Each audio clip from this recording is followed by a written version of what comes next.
Ағайын амансыздар ма? Алматы телеарнасында ғибрат хабары.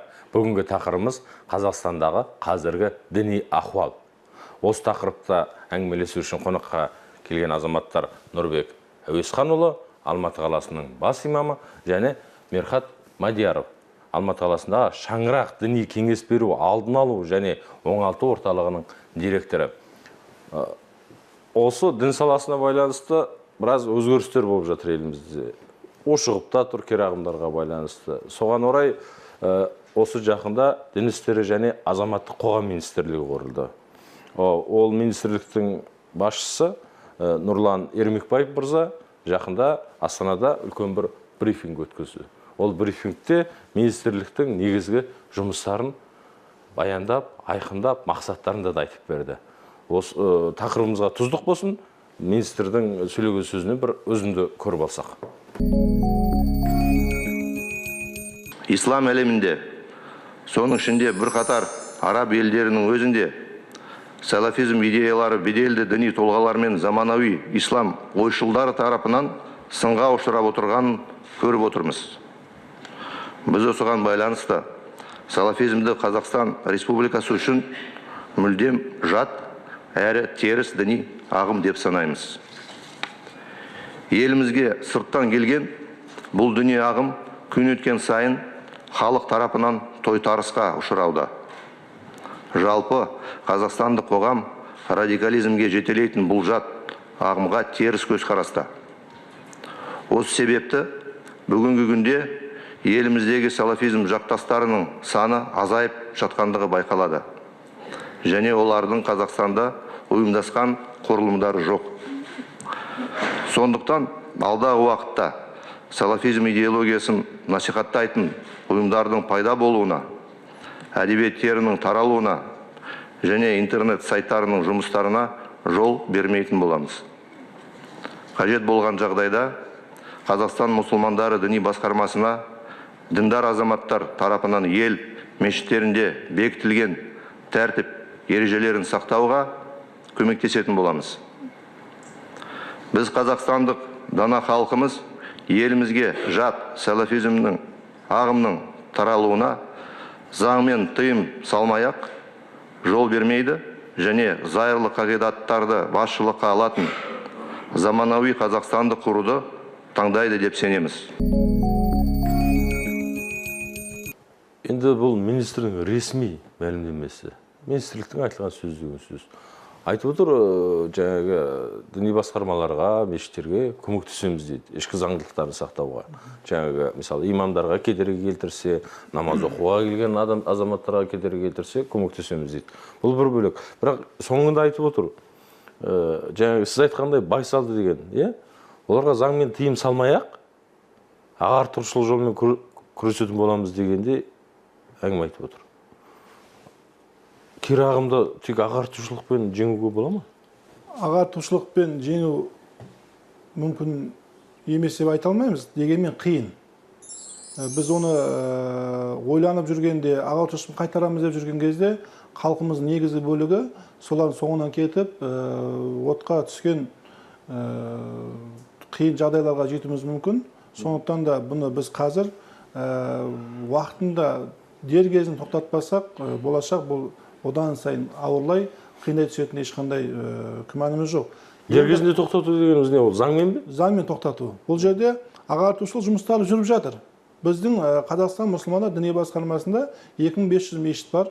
Әрқайсысында мешіттің имамдары қызметін жасап жатыр. Барлығы осы исламның негізгі құндылықтарын насихаттауда. Өткен 2015 жылы Қазақстан мұсылмандар діни басқармасының имамдарының күшімен 802 теріс бағытқа түскен адамды қайтардық деп біз жар салдық. Үлкен нәтиже. 802 теріс бағытта жүрген бауырымызды онымен қыруар жұмыс атқарылып, олардың негізгі идеологиясына біз дәлелдерін көрсетіп, ислам негізгі құндылықтарын жеткізген кезде, олар біз жоқ, қателеспіз, біз осы имамдар соны ілесеміз деген ниетпен қайтты. Бірақ оның екінші бір жағында 802 діннен хабар жоқ адамның теріс жолға түскені мысалы үшін ешкімнің ақпараты жоқ, немесе тіпті салафизм ағымына ілескен 15 мыңдай адам бар деп баспасөз жазып жатыр. Сондықтан бұл жерде бізбен негізгі исламның құндылықтарын насихаттап жүрген имамдармен қатар олар өзінің идеологиясын насихаттайтын болса, ол ешқашан келмейді. Ол бізбен бірге қатарласып олардың жұмысын жасап жатыр. Сондықтан оларға тиым салу арқылы өзіміздің негізгі асыл құндылығымыз, бабаларымыздан қалған, бүгін күнге дейін дәстүріміз ұштасқан исламның негізгі құндылықтарын халыққа, қарапайым халыққа жеткізбесек, онда біз көп жағдайда ұтыламыз.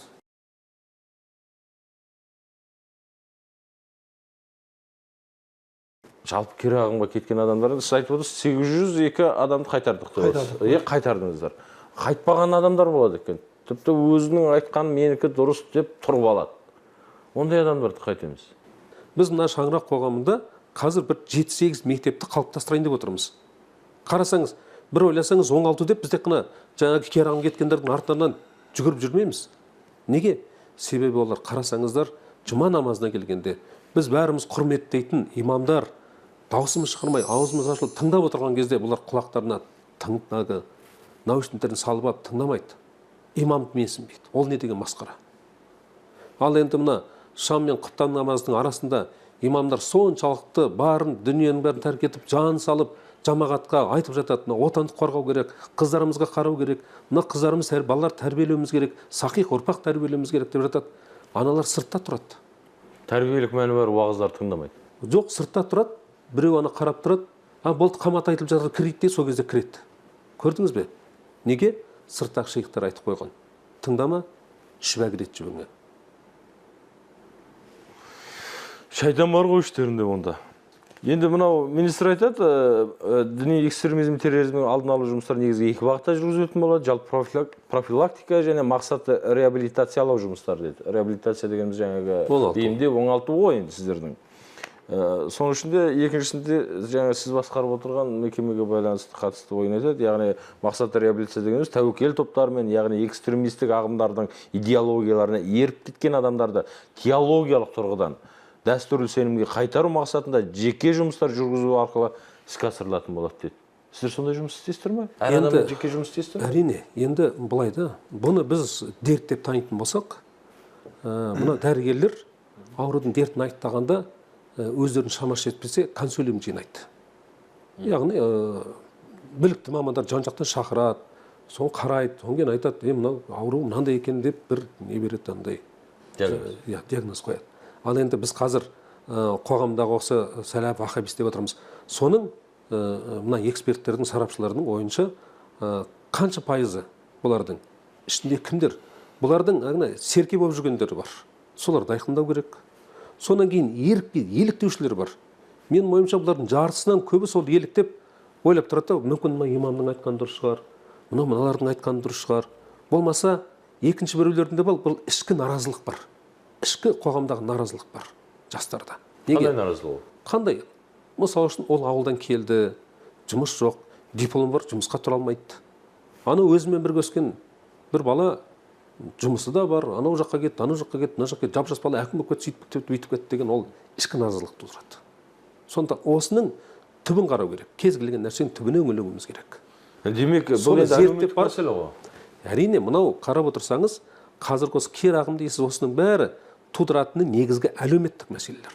Енді әлеуметтік мәселе болса, онда бұл еліміздегі дін саласындағы ушығып тұрған кері ағымдармен күресу тек қана дін істері және азамат қоғам министрлігінің құруымен ғана шектелмейтін болса керек.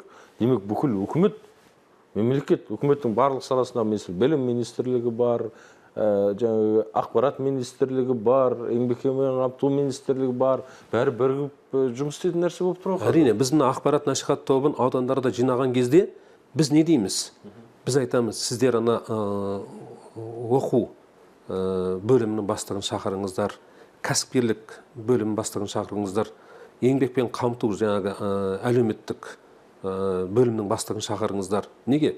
Оның кейін спорт пен жаңағы мәдениеттің бәрін шақырыңыздар дейміз. Себебі бұны қарап отырсаңыз, бұның түбі көп. Олар не дейді? Олар айтады, қараш дейді, мына кәпір мемлекеті дейді. Бауырым, сен барасында кредит аласың, ол да харам дейді. Сен бізден ал дейді. Мен саған есту ашып беремін, жаңағы машина жөндейтін жер, телефон жөндейтін жер ашып беремін.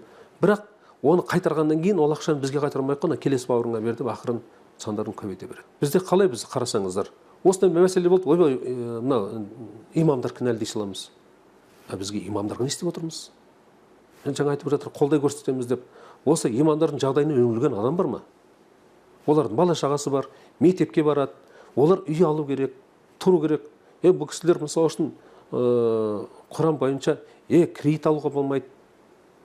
Бұларды үй мәселесін өсіммен ақша алуға болмайды. Енді қараңыз, мына Нұр-Байрақтың ұстаздарын қараңызшы. Бәрі жатақханада тұрады. Жатақханада тұрады. Нұр-Байрақ университетіндегі мықты оқушылар. Мықты. Әли Асқар университетінен Ливиядан оқып келген. Жатақханада тұрады. Кредит алуға болмайды. Болмайды. Имамдарымыз жалақы алмайды мемлекеттен. Имамдарымыз жалақы алмайды. Қараңыз, олардың бір мынау мысалы үшін бір жақсы жұмысқа қызметке шақырғанда хабарландыру қарасаңыз, социальный пакет дейді. Әлеуметтік пакет бар деп айтылады да, оның ішінде бәрі кіреді. Біз имамдарға ана жақта міне имамдардың орны бармайды, оған бармайды дейміз. Болмаса тек қана осы білімін жетілдірейік деп, ол мың жерден бір сол жерге барып Нұр-Байрақ бітірген адам қойып қойыңыз. Бірақ сол жерде молдап отырған адам не істеп отыр? Ол не істейді? Сол мешіттің суын тасиды, көмірін жағады, соған жауапты болады, оның басы қатып отыр. Бірақ Аллах осы мені жолға қойды деп, Алла разы болсын, олар қызметін жасап жатыр. Алла разылығы үшін деп қана тек қана сол тоқтатып тұр. Тек қана сол. Барға қанағат тұтты. Ал енді ол кетіп қалмайды, қашып кетпейді, жұмысын істеп отыр. Біз үңілуіміз керек осыларға. Жәрдем дегенде біз сол жағын айтуымыз керек. Бұл имамдарды біз ұстаз ретінде тануымыз керек.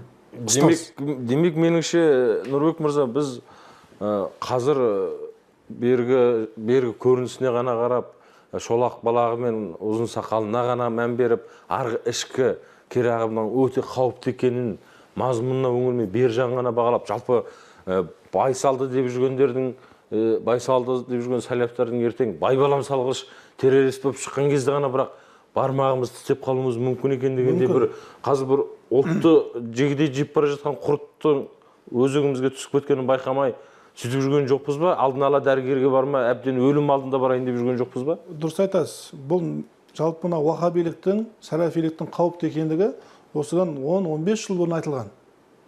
Ол кезде бірақ бұндай қауіпті көрінбегендіктен оған біздің жоғарыда оқыған азаматтардың көбісі көңіл бөлген жоқ. Ал бүгін бір жерден жарылыс ұйымдастырып, сондай бір қиыншылық келген кезде бұған имамдар қайда қараған деген сөздер кейде естіп жатамыз. Бұның барлығы жалпы негізсіз. Жалпы жаңа Мерқат ағамыз айтқан сияқты имамдарымыз мемлекеттен немесе бір тиын жалақы алмай Алланың разылығы үшін қызмет жасаған болса, оның барлығы өздеріңіз айтқандай Алланың разылығы үшін ғана қызмет жасады. Ал енді бір тиын қаржы бермей бір имамнан бір талап ету деген нәрсенің өзі өте ауыр. Оны ескеруіміз керек. Екіншіден, бізде мысалы үшін имамдарымыз бір тиын жалақы алмайды. Бүгін күнге дейін мынау түрмеде тұрған, террористік бағытпен сотталған, немесе жалпы әртүрлі бағытпен сотталған сотталушылармен де көп кездесулер өткізді. Олар жалпы тәрбиелік мәні бар уағыздарын айтты. Оларды бір жақсы жолға, осы біздің елімізге, мемлекетімізге бір бейімдеуге бар күш-жігерін салып келді. Тіпті менде деректер бар. Бір түрмеге кірген имамымыз сол жерден бір жаман ауруды өзінен жұқтырып шығып, туп болып ауырып, содан қайтыс болды. Оның артындағы баласы, әйелі, олар ешкімге керегі жоқ қалды. Егер мысалы үшін бір тиын қаржы алмай осындай өзін өлімге тіккен имамдарымыздың ерлігі мысалы үшін бүгінгі күні неге айтылмасқа? Немесе жаңағы діни басқарманың құрылымы бүгін күнге дейін ешқандай әлеуеті жоқ. Бірақ не үшін жауап беруге тиіс деген сөз туындау керек меніңше. Өйткені қолында бір күштік құрылым жоқ. Жаңа Қазақстан мұсылман діни басқармасының мешіттері бар. Мешіттің ішіне келген оған уахабист бола ма, ол немесе тағы бір басқа бір ұйымның соңында жүрген теріс бағытта адам бола ма, оны біздің мешіттен қуып шығуға құқығымыз жоқ. Мысалы үшін, мынау вокзалға барасыз. Темір жол бекетіне бардыңыз, вокзалдың ішінде сіз темекі тартсаңыз, сізді милиция апарып заңға қамап тастайды, айыппұл салады. Немесе тағы сол өзінің ішкі ережесі бар, ол жерде тәртіпке шақыратын толық тетігі қарастырылған. Дәл сол сияқты біздің мешіттерімізде қоғамдық халық жиналатын орын болғандықтан, онда өзінің ішкі ережесі болу керек меніңше. Ол мешітке келген, кез келген теріс бағыт болсын, дұрыс жамағат болсын, барлығы имамның айтқанымен сол мешіттің ішкі тәртібіне бағынуға тиіс. Мысалы үшін имам намаз оқыды, мысалы үшін әмин сөзін іштен айтыңдар деді ме, айтуға тиіс. Мынау балақтарын қысқартпаңдар, немесе тағы сондай мысалы шариғатқа қайшы келетін, мешіттің ішкі тәртібіне қайшы келетін әрекеттерге тоқтауға, тыйым салуға шақыратын болса, оның біздің ешқандай заңдық құқығымыз қорғалмаған.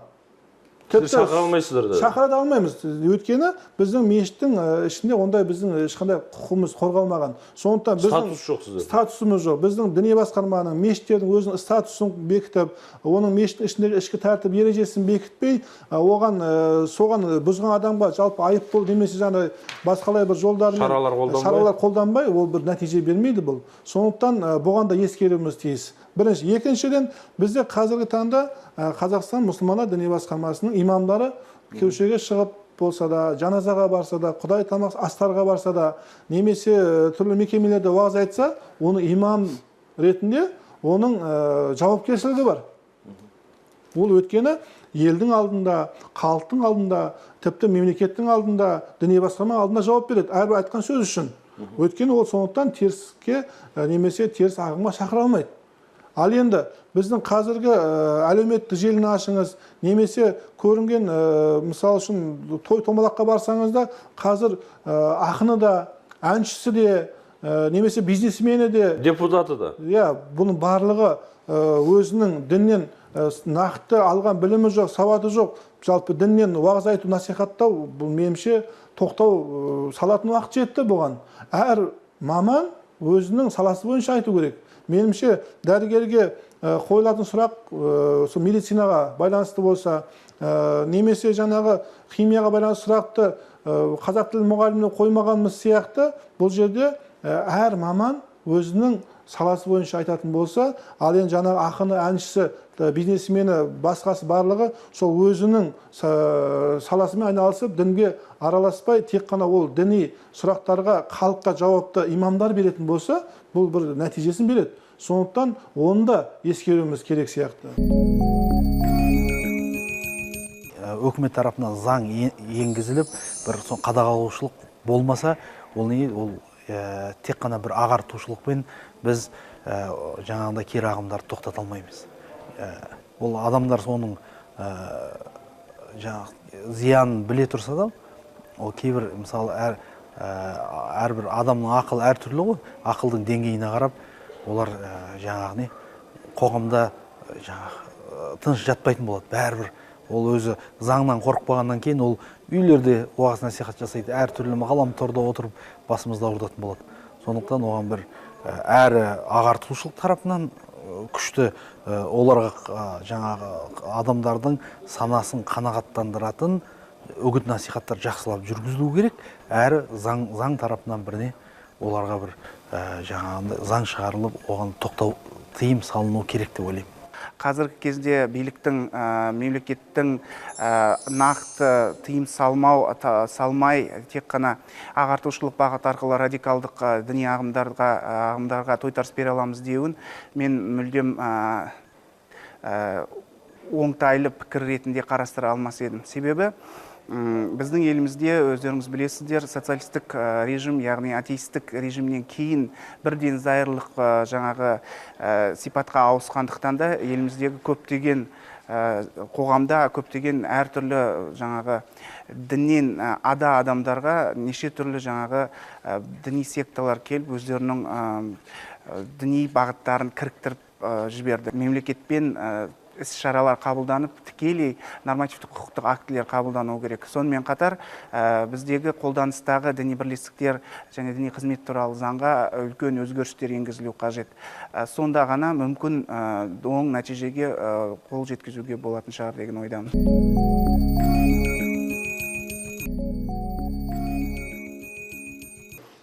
Енді осыдан бір тағы сұрақ туындап отыр.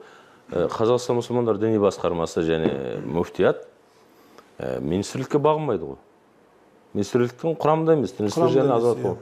Ендеше бұл кісілермен сіздер қалай жұмыс істейсіздер министрліктермен? Бір-бірлеріңізбен байланыс орнатқанда бұл министрліктің сіздерге бұйрық беруге хақысы жоқ. Жоқ, бұл Қалай жұмыс жерде істемекшісіздер? министрлік бұл бақылаушы орган. Біріншіден, екіншіден жалпы біздің жұмысымызды үйлестіріп, елге, халыққа ынтымақпен бірлікке шақыруға, жаңа өздеріңіз тыңдағандай министрдің сөзінен мен керемет өзіме жылылық сездім.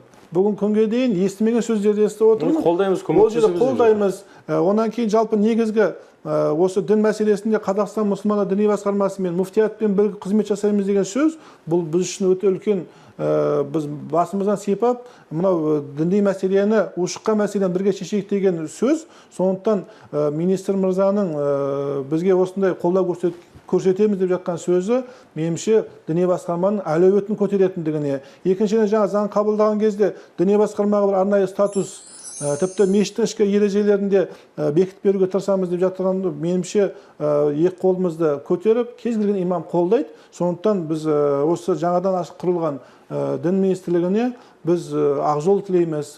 Өздеріңіздің де ұсыныстарыңыз болады. Өздеріміздің ұсыныстарымыздың барлығын иншалла ұсынатын боламыз. Енді мынандай нәрсе бар. Діни тұжырымдама арқылы жаңадан заңнамаларға толықтырулар мен өзгерістер енгізетін боламыз деп отыр министрлік. Бейімдеу орталықтары, оңалту орталықтары сіз басқарып отырған. Қандай ұсыныс жасай алады министрлікке? Немесе министрліктен қандай көмек күтесіздер?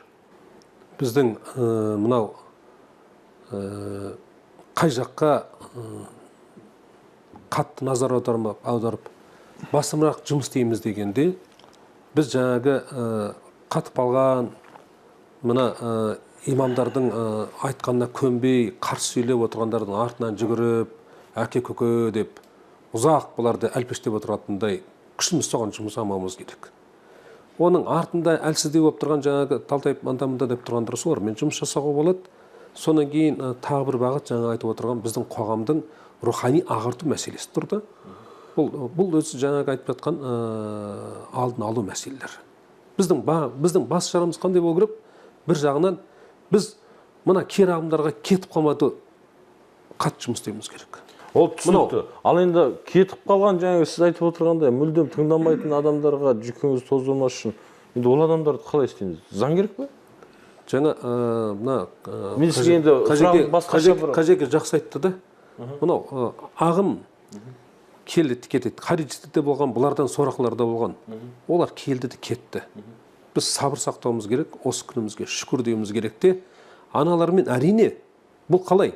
Жаңағы мен серкемін, мен артында бәленбай адам тұр деп кеудесін намысып жүрген адам артына қараса, артындағы адам азайып бартқаннан кейін ана өзі де ойланып барып тоқтайды. Біз неге оған бар, ой көке деп оны әлпештеуіміз керек. Біз оның артындағы ілініп қосылып бартқандарды алып кетуіміз керек. Жұмыс сол. Енді баяда бірнеше жыл бұрын әсіре сопылар деген пайда болып, солардан құрған бірлестіктерін жаңағы сенім білім өмір деген жалғыз күнде құқық қорғау органдары орындарына қойып тез бітіп еді. Ал енді мына салафизм деген нәрсе өзі талай жылға созылып кетті. Соған қарағанда қазір демократ журналистер былай жазып жатыр.